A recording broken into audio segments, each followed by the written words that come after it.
Hello, welcome or welcome back. Thank you so much for joining. This is going to be the Daily Dharma. My name is Dina. And let's go ahead, take a great deep breath. Take in some of that energetic sage. Set those intentions. So today, I was inspired to grab this astrology deck that I don't use very much except for to just isolate out the signs of the zodiac to choose who gets their reading first, second, third, and so on. But I was kind of envisioning pulling out the North and South node, and then I thought, let's just let the cards pick. And so they did. What came out? We have Fifth House, Passion 43. Our creativity. The fifth house also can represent our children, sense of romance and blessings and spontaneity, playfulness, all of those creative ventures. And it looks like it's talking about the way that we apply the things that interest us, that get us all riled up and feeling excited and inspired. Honestly, it could be anything for you. But as you fill yourself up with those good feelings and allow them to feed into things that feel good, you're really painting a very abundant outlook for yourself. And so I feel that this isn't always so easy, but at this time, there's something about that message. I'm going to get into it. Progressions comes next, and it's labeled Journey, number 56.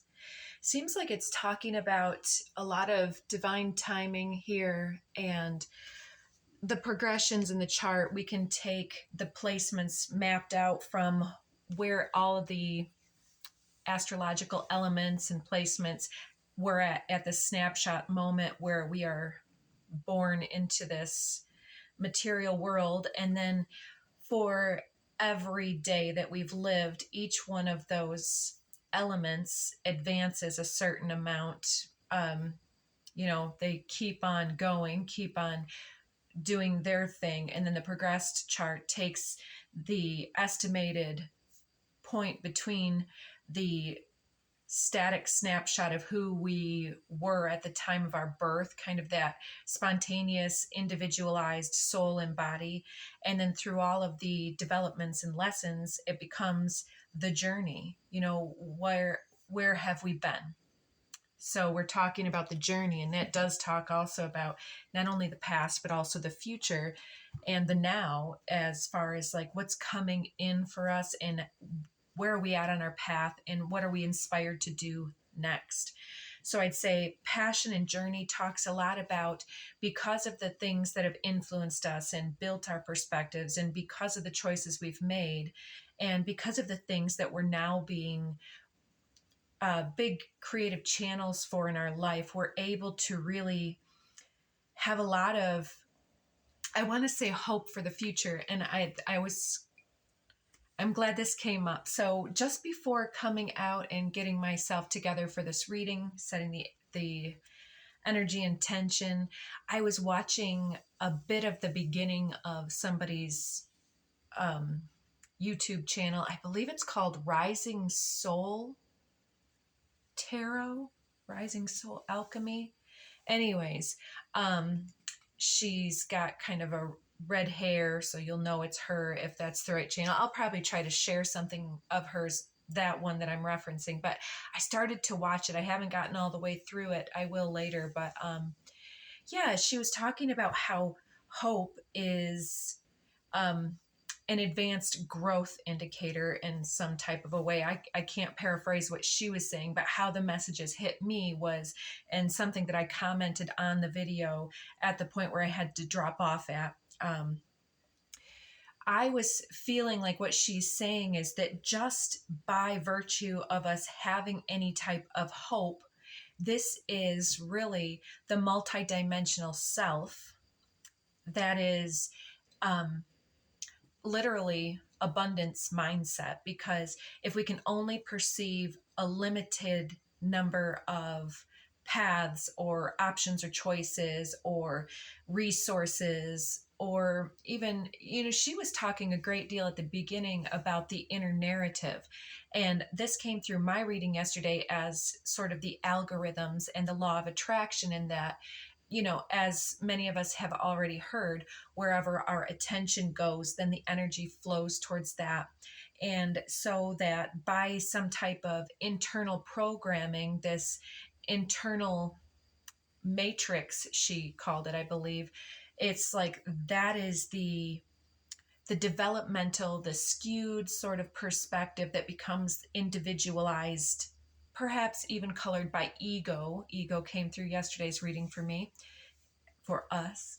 And I believe what we're going for is that because of the way that things hit us all in uniquely and differently, then we are broadcasting our own creativity into the ethers. And the way that I was feeling this is like we are each tuning forks. And so whatever vibration that we are able to hold, even if we can change and apply new behaviors, the vibration that we hold is actually where our perception is at and what we can perceive around us. If we think, oh, well, I can't do this because I don't have the money now, then that really limits us and says that you don't believe that you can figure out how to get the money to do the thing. And, just to throw a couple ideas out there, if you're like, well, that's true. Well, look at it this way. Of course we could all win the lotto, but that's not very realistic. There's a belief blockage there for many of us because the odds are stacked against us in that way. But you cannot deny that there are benefactors, there are grants that we can often apply for that will help us to get something going. We can get an education that then allows us to have that piece of paper that says, yeah, I can charge you more money for my now stuff. And then that exponential income becomes, the ability to afford something better. Or let's just say, you could shift the energy expenditures in your life now, whether that's simplifying your life and your bills and not paying for thousands of dollars out every month, and then keeping that in a nest egg. We all have different dispensable income that goes towards different things that could be funneled in different ways. Even if groceries are getting ridiculously expensive, I'll tell you firsthand, having chickens doesn't make the eggs free. It's very expensive to do, but then it allows me to do other things around here. It's like, it's not all about this equals that. It's about witnessing how reality is truly a spiral and how multiplicity of choices become an outcome. And so the more that we can perceive the nuance and the complexities and the way that we could use different things as a tuning fork that says, okay, well, I perceive this limitation, but I see how other people have all done it. And they're all, they're all doing something different. Nobody's doing it all the same. And we can get caught up in our programming thinking that there's only one way to the endpoint, such as, well, I need an 8-year degree to be a doctor to do this other thing. Well, do you really? Maybe that's just one opportunity. And so anyways, earlier, probably a month, 2 months ago, this was also coming through with how we are then almost, in addition to the tuning fork, that we're also like the 3D printer process, where as we can perceive the various resources surrounding us and some of those energetic perspectives, being the host for different ideas to funnel through us, the more that we plug into the belief that those are actually potentials and not miracles, because miracles happen every day. Why not this one? If it's a valid outcome, if the intention is pure, then we're learning how to flex and flow, how to utilize the elementals and the universal flux and flow of collective vibrations at all times, whether that's just to develop inspiration or to model other people's templates, or to gain insights into different perspectives about the thing that you've been talking about. Like, I follow other people, and I truly enjoy all of these inspiring individuals, and I don't watch anybody's everything any longer. There have been times where I have, but I don't necessarily have time to always be following, right? And in our lives, we need to somehow take back the energy of just merely being a follower, and we need to really take back full self-possession of our vibrational frequency to co-create. We can utilize that as inspiration, but it has to be reflected upon those thoughts and feelings and inspirations that have already been working through us. And that's when we tap into the flow of comprehension and comprehensive templating, 1111 on the counter, where then we can apply those to our message to unlock our mojo and magic. And then that becomes part of the progressed journey. So let's see, underneath the deck, we have Uranus change. Uranus is at the very end of Taurus right now. I know I'll be happy when it moves on to Gemini. But for now, it's going to be hanging out there at the end of the sign. So it's really shaking up our comfort zones, our patterning. We were talking about how this individual that I was referencing talks about how it's the internal matrix. Well, that's really where Taurus thrives, is the internal matrix. It's very good at pattern recognition. It's very good at status quo and really soothing those energies and helping things create good order.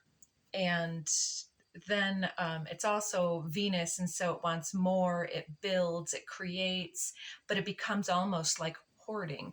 And so at this point, we need to then release. Now that we've accumulated much, we need to simplify energetically, emotionally, and materially to be able to get towards that change that we've been really wishing for and calling in and manifesting with our internal sculptor of that 3D printer. So let's see, anything else here? Okay, yes, guess what just popped out? North Node. I'm glad we have that out here. Future. Absolutely.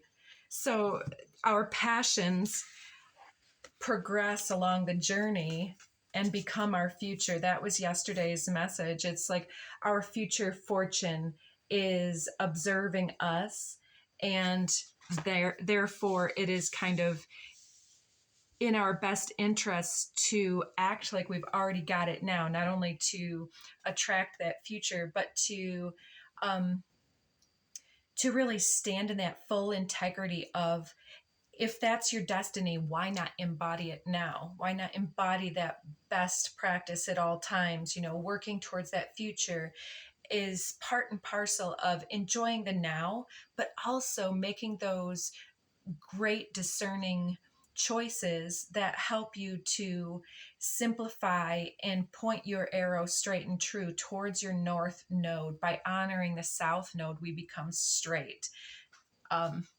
If that makes sense. It's like so many of us, if we would look into different times where we've kind of shamed ourselves and thought, oh, well, I did this thing wrong. I can't get over this thing. Not everybody beats themselves up. But in that way, it's like we sometimes look at evidence of where we've been and we're like, oh, that wasn't my best look. And, once we integrate those ideas and choices, and we know that was only an indicator of our future and straightening the arrow, it's like we can really get behind ourselves and move forward exponentially. So third house communication comes next. Third house can also talk about early childhood and siblings and the the back and forth daily journey compared to the long-term journey. And so it's somewhat talking about some of our communication styles, some of our behavior patterning, and some of our internal monologue and dialogue with others is, I want to say, flavored by that early experience. And now it can be plugged into in a healthier, more inspiring way if we are able to agree here that there is some type of an upgrade to the way that that internal narrative is happening in order to shape the future in a more positive outcome and way. So let's get a couple of these code cards from the Sacred Geometry Activations Oracle. All decks always listed below to the best of my ability. Okay, first one coming off. 32, Merkaba. This is always for me talking about our information bubble, so it can talk about the aura, the influence that we hold, the space that we hold for these ideas, and then the growing, shifting awareness of, our highest path. Because North Node is already out here, it really brings in the idea of the soul blueprint and how when we come into this world, into the material plane as soul in body, then the journey is the continual choosing for the center and the embodiment process. And those early shower thoughts for today, messages always coming through then. It's like, was talking about how the idea of you had one job, those sarcastic, humorous little posts, but think about it as the soul journey. And sometimes we're like, oh, what's my calling? What's my purpose here? If I can't figure that out, I'm just going to sit here until it hits me like a ton of bricks. I'm seeing that Roger Rabbit, Who Framed Roger Rabbit end scene. It hits you like a ton of bricks. Bam. But yeah, it's sometimes, then I totally lose my frame of thought. The soul blueprint, creating the future. Oh my. It'll come back. Consciousness is under the deck here. North Node shower thoughts. That's what it was. So yeah, so we have one job as soul embodied, and that is to create a healthy environment for the light codes to be here and to shift and change. And so if we can't figure out something to be in the outer world, which in many ways can be that multidimensional awareness of, the need for reputation and the need for validation, and how we then can blend that with the need to serve and protect and heal and uplift and inspire. And so all of these things kind of working together from that moment of the passion is like where that spark is taking up resonance within the center of body, and then how we continue to develop and unlock that to create that healthy environment. It's so multifaceted and it's so multidimensional consciousness to continue to choose to honor the self and the sacredness. And some of that happens through the development and the awareness of how vital, that word is no mistake, how vital it is to our continuance as this person to develop boundaries. When we are this unlimited potential, we must then engage boundaries of energy, so that they're on this physical plane, there are laws of limitation.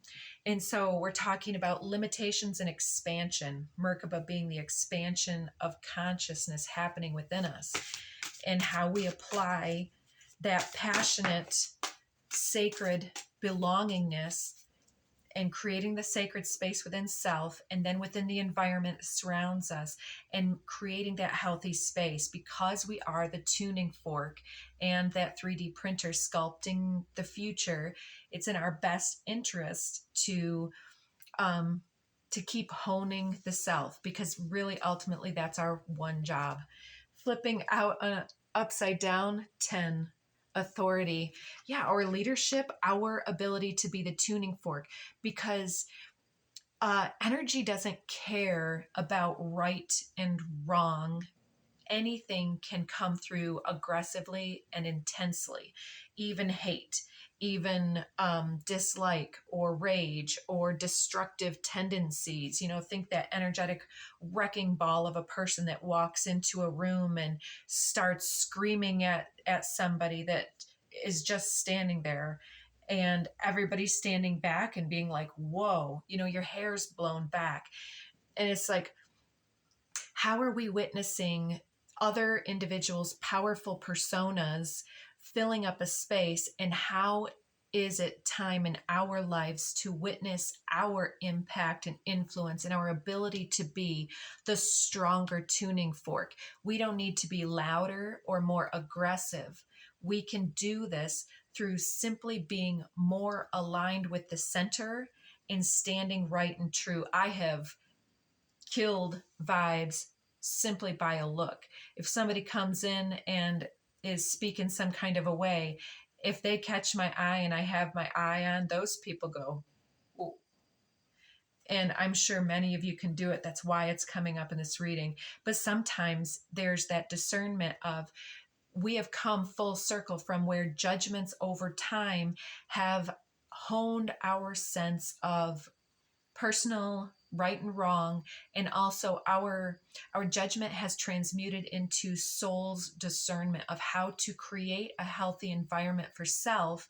Now we have the capacity to create healthier environments for others, and it's coming through as our inner authority as multi-dimensional capacitors, holders, generators. That came through that hope reading as well from that lady.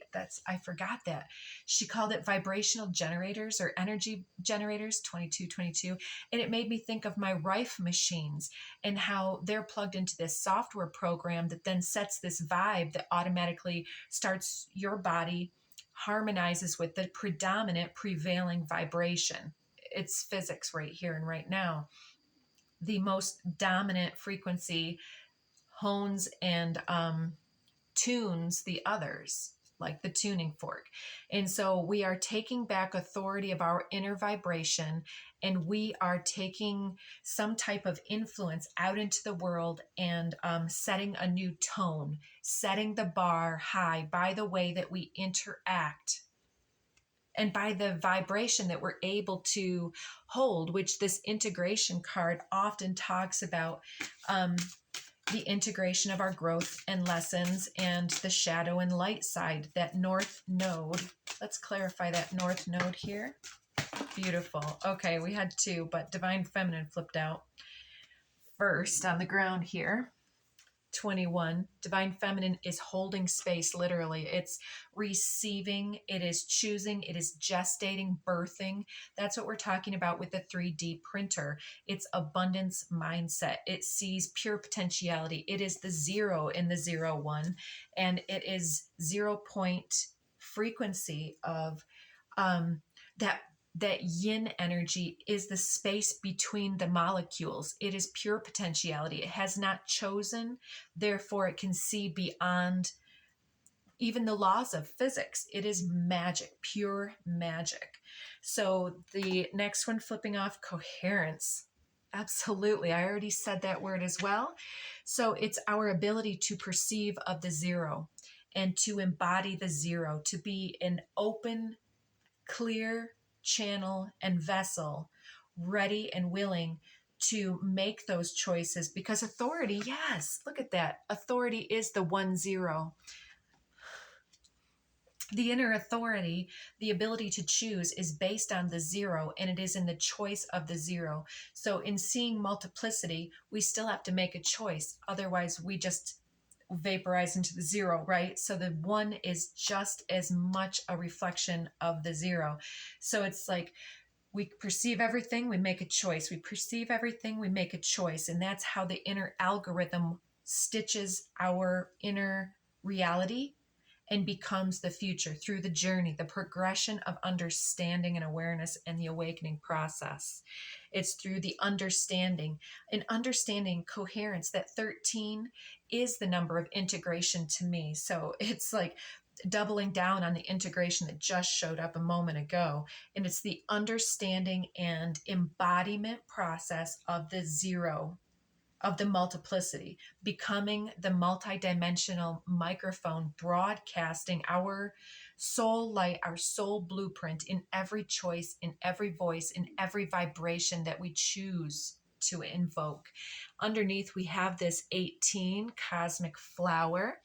If you've been watching, you know that I read the cosmic flower as the blooming, the awakening of our DNA by upgrading the vibrational inputs and outputs, the way that we integrate our vibration. The higher the vibration that we're able to integrate and perceive of, the more excited that vibrational frequency becomes, the shorter and more excited that wavelength becomes, that light as it's coming through, pouring into our reality, stimuli coming into the chakra systems. It hits us differently when we're in a place of self-love and self-possession, sovereignty in great measure, from the I Ching book, which is not here, it's someplace else. Possession in great measure is what activates more and more of ourselves. And then the DNA starts to really activate, really bloom. This is exponential creative influx and the invitation to apply it in some type of a way. So I wasn't going to use these decks, but then for whatever reason, as I was shuffling through yesterday's energies, I will say that I had flipped the decks up, and this deck, right order, is coming through. So there's some type of surfacing ordering happening through this progression here.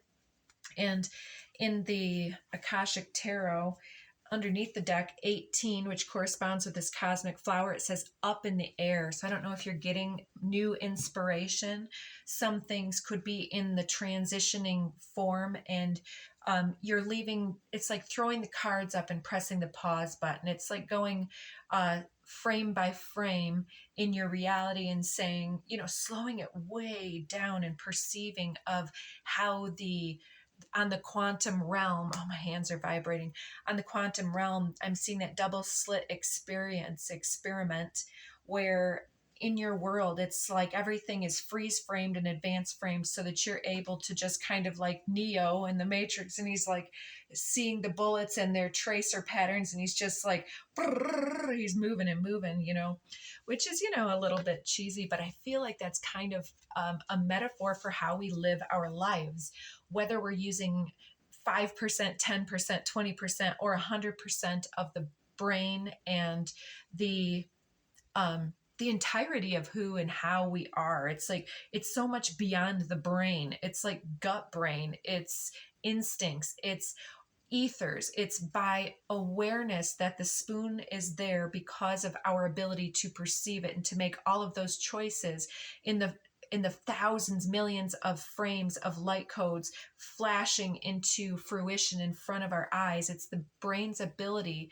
to see more of those frames than just every 10 seconds, because you can see that, like, have you ever seen a strobe light and it looks like somebody's like in different spots, and it's disorienting like that. But I feel like this is kind of metaphorically, symbolically about us really seeing through a pattern that's been operating in our lives. And like, whether it's us looking back over something now with greater awareness and breaking things down, it's important not to misinterpret the past, but it's almost like throwing this deck of cards up in the air and pressing freeze frame and being able to just kind of look around at how the cards are falling. Yeah, so the two that popped out with that one, I had Archangel Gabriel in Will, Wisdom, and Mind, the 3 and the 20. And we already talked about judgment a little bit.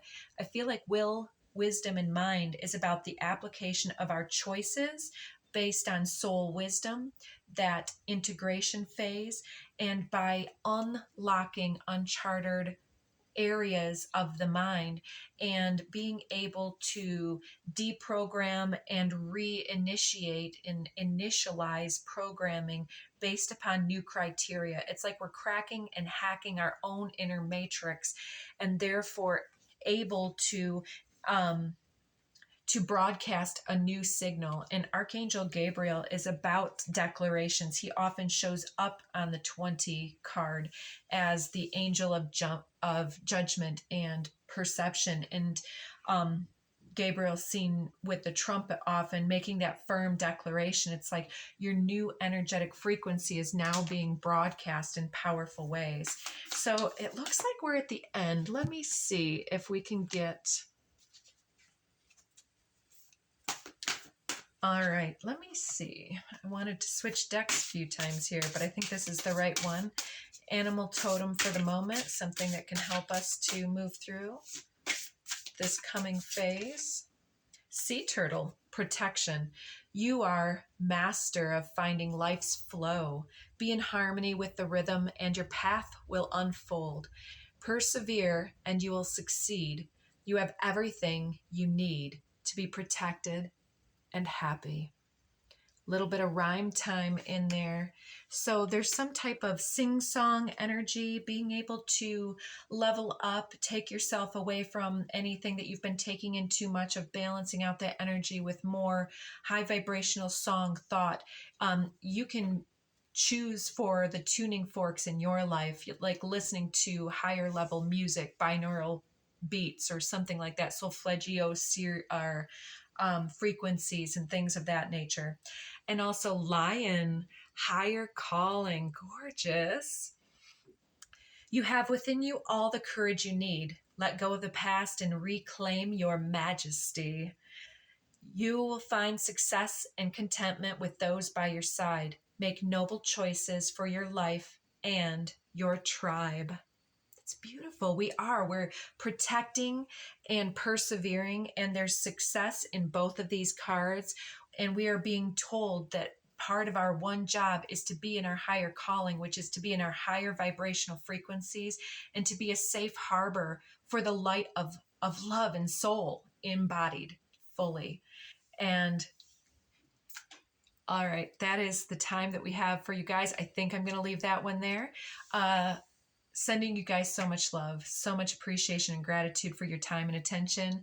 And if this is where we part, I will see you guys all next time. Take care now.